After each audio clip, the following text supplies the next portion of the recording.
Are you not entertained? Let me entertain you by Queen. Crown Jewels coming up next.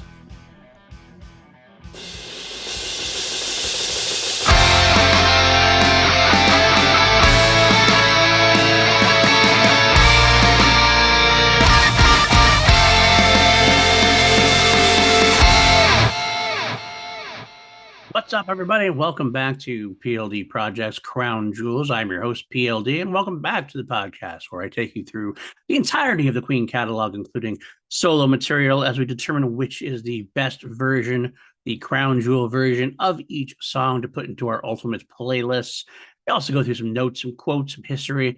We also decide whether one of this track will reach my top 10 Queen or Queen-related tracks of all time. This week's song, Let Me Entertain You. We have a couple versions to choose from. We got the album version, of course, as always. We have the Live Killers version, and we do have the Live in Montreal 1981 version to talk about. And let's get into this right away. Does not waste any more time. Let Me Entertain You, written by Freddie Mercury, features Freddie on lead and backing vocals, a piano, and outro voices. Brian May on guitars, outro voices. John Deacon on the bass guitar and outro voices. Ryder Taylor on the drums and, you guessed it, outro voices. And guess what? Studio and road crew on outro voices. All right, I never found any real notable quotes from the band, so let's just get into a few little historical points. This was played live throughout the Montreal concert 1981. That means that the Live in Montreal concert we're going to listen to, last time they performed the song live, which I'm actually a little bit surprised at. Not going too deep, it seems like it's such a concert type song, a concert energy type song. I'm just kind of surprised I never tried it again. I mean, I'm not surprised that Brian or Roger didn't do other solo tours, really not their style of song per se. But I'm surprised it didn't make any 82, 84, 86 gigs. And then Paul Rogers, yeah, I can kind of see him skipping it, but I'm actually surprised it didn't make it in the Adam Lambert tour at some point. Seems like it would fit his skill set pretty well. The last bit that you're going to hear in the studio version, that outro voices that was talked about as far as who plays what. There's a lot of voices getting talk over each other in a kind of funny way, making it feel like it's right after the concert. We'll listen to it and we'll try to decipher a few if you'd like. But let's get into it. Let's listen to our three versions. We'll listen to them once, and then we'll listen to two live versions because they're from the same general area, not much different between them. I'll listen to those two together, and we'll come back and we'll talk about it. Now, how are we going to do that? Well, like I said, I don't like to trigger any kind of, warnings or any kind of strikes or anything like that. So what I do is in the show notes there below, I'll give you a link to a Google Doc. That Google Doc will have links to YouTube versions that you can listen to for yourself. So what I'll do is I'll give you the moment when to pause me, and then you'll listen to it and then come back and we can talk about it and go from there. So first up, the album version from 1978 to Jazz. Click on that link, come back, and we will, like I said, we'll talk about it.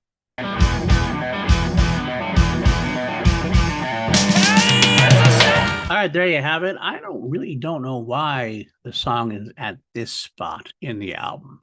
I kind of feel like this is a great album opener, great everything opener, almost a concert opener, album opener. I know Jazz started off with Mustafa. This could at least have been number 2. I get Mustafa, that kind of like almost as a prologue kind of fun song, and this one kicks in as the real opener. In a way, that would work out as a 1-2. Now, Queen's usually very good at doing their opening salvo, so to speak. But in this case, I kind of feel like I would rather have seen Let Me Entertain You up top. Maybe swap places with Fat Bottom Girls even. Maybe it might be better to do it that way. I got a feeling that some other people feel the same way. I've had some conversations with people about that. Hello, maybe after we get through all of the catalog, and we're talking years in the future, probably at this point, the way I'm going, maybe I will sit back and maybe that'll be one of my next topics. I know I have some topics floating around in my head, like reorganizing albums, like reshuffling albums, things like that, possibly live versions of things, going through some other different aspects of Queen, maybe doing some of the more the collaborations or whatnot. But that's a little bit in the future, so we'll get there. Specifically this one, though, I'm not sure why. I love the atmospheric opening, that pounding opening, boom, boom, boom, boom, boom, boom, boom, boom, followed by that dirty Brian riff. It's a really great rock riff. Very subtly done, as Brian tends to do. He's not usually in your face about it as much, especially on the studio versions. Saves that for the album versions. But it's very much a very good riff-o-rama of sorts. I love the lyrics in this. They're all silly, all sorts of, all over the place. Jazz you, razzmatazz you. talking about Stuville and talking about very biographical pieces, Electra and EMI and Jerry Sickles, their tour manager. Sickles will see to that if you want to get high, kind of thing. The whole thing just feels like it's letting the audience in back behind this curtain as Queen gets ready to perform, or in this case, after they perform, or maybe during their performance, and then goes out into the outro portion. I do love the chorus as it keeps hit that pressure, that rhythmic. Let me entertain you. Let me entertain you. And he goes to the final one. You really kind of gets in that down and dirty. Freddie's selling his body like a streetwalker. He's going down and dirty for you guys. I love the bass in this. John's bass, again, a far more hit and run than he usually does, especially live. It's more of a boom, boom, boom, like in and out, and leaving that space for the song to breathe. I guess actually that's what happens when they get into that hot space territory. What they want to try to, that's what they were going for during that later on. But we'll talk about that in a couple sessions now. But a little bit long, got a couple albums to go. But very much John has a great run during this. Brian's solo is definitely far more in your face. I love that aspect of it. The rhythm starts getting that background, that fuzzy stuff. Brian gets into that solo, rocks out like he usually does. Really cool. I do love the moment also when they say give you rock a la carte, and Roger has that great drum fill. Shows you he's there. Then the studio, it's all Freddie in the back. Freddie's voice is the only ones to be heard as far as singing goes. We get to the outro voices. I don't even know who they're all in there. They just get various studio, various outro crew people. I don't know who it is. There's some female voices in there as well. They're saying random things. I think it's Rogers' outrageous costumes. He says like, that Brian May is out of sight, man. A lot of fun there to be had. For sure. So it's a great song, great fun, energetic live type track, and that's why it leads to a live version for sure. This is like them trying to capture that live feel on record. They do a pretty good job overall, but that's going to be it for our studio version or studio talk. Let's get into the two live versions we have. Again, we'll do them both at once because they're similar tours. If they were like very different versions or very far, or as a Brian, like I might have listened to it separately, but for this case, go listen to Live Killers and Live in Montreal, and then come back and we will talk about them both.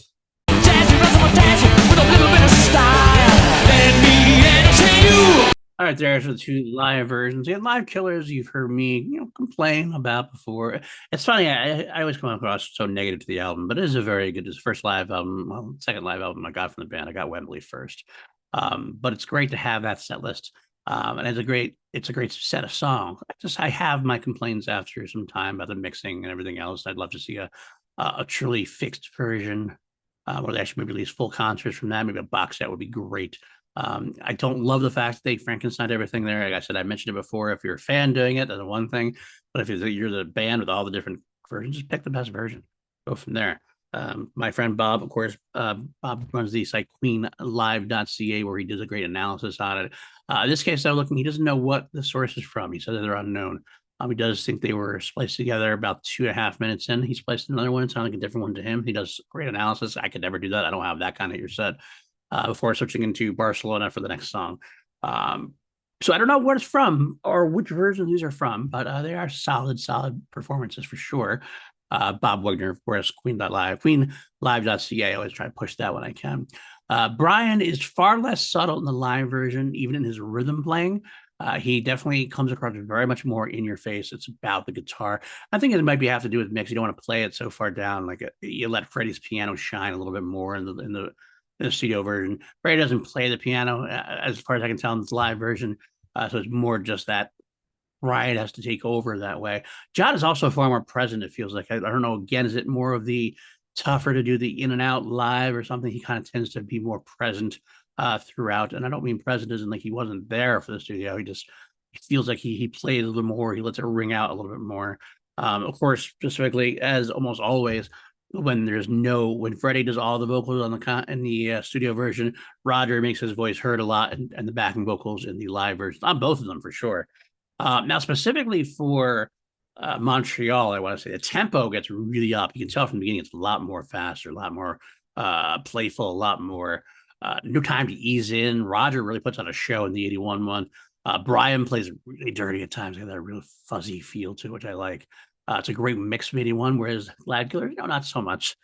Freddie gives a great vocal performance in the later on one. Freddie and Roger get to harmonize quite a bit. Brian is in there as well.